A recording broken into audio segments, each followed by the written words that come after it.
Most of us interact with artificial intelligence as if it's magic. We type a prompt, and a chatbot writes an essay or generates an image. It feels weightless and frictionless, like it exists entirely in the cloud. But look past the interface, and you'll see the world's major economies are moving beyond the software layer. They are now investing in the heavy physical prerequisites of the digital age: specialized silicon, industrial-grade cooling, and high-voltage transmission.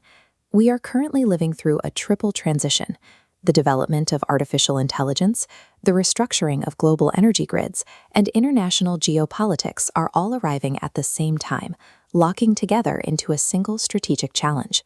This shift means that the code running our world now requires constant physical maintenance on a scale far beyond previous technological cycles. Digital capability is becoming a function of physical territory, requiring the same level of long-term planning as a transit network or a regional power grid. AI has moved out of the abstract. It is now a physical, zero-sum competition for national security.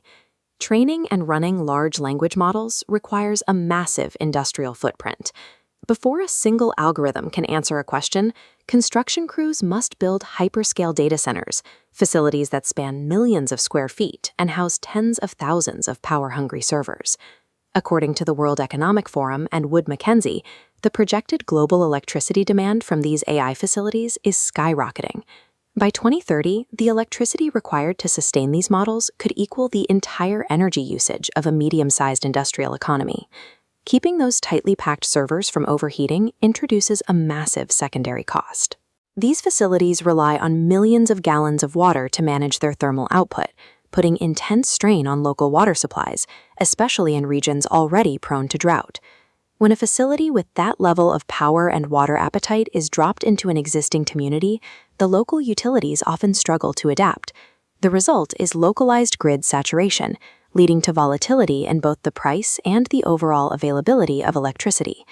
Compute power is no longer an infinite resource. It is now inextricably linked to and constrained by the hard limits of a nation's energy grid and its climate vulnerability. Because this technology relies on massive fixed physical infrastructure, it possesses strategic choke points. Rival nations are already moving to secure these vulnerabilities. This competition begins in the fabrication plant. Advanced semiconductor chips require highly complex manufacturing environments to produce, which has led to the implementation of strict export controls to block rivals from acquiring the necessary hardware. During the Cold War, superpowers restricted the export of enriched uranium to prevent the spread of nuclear weapons.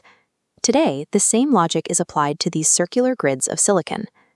Nations are also asserting control over the data itself through sovereign clouds. By mandating that data must be physically stored within their own borders, governments are reducing their exposure to foreign technology providers. A modern military cannot function without advanced computing. Securing semiconductor supply chains and maintaining digital sovereignty have become the new baseline for national defense. 10 years ago, competing in the digital economy required hiring smart software engineers. Today, it requires raw industrial capacity. You need vast arrays of high-voltage transmission lines and secure power plants just to keep the servers running. This map shows the current global distribution of AI compute infrastructure.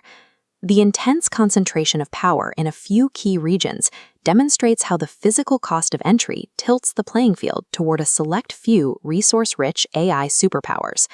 If a smaller nation cannot secure its own chips or generate the terawatts of power needed to run them, it is forced to rent its intelligence from someone else. It falls into a state of digital dependency.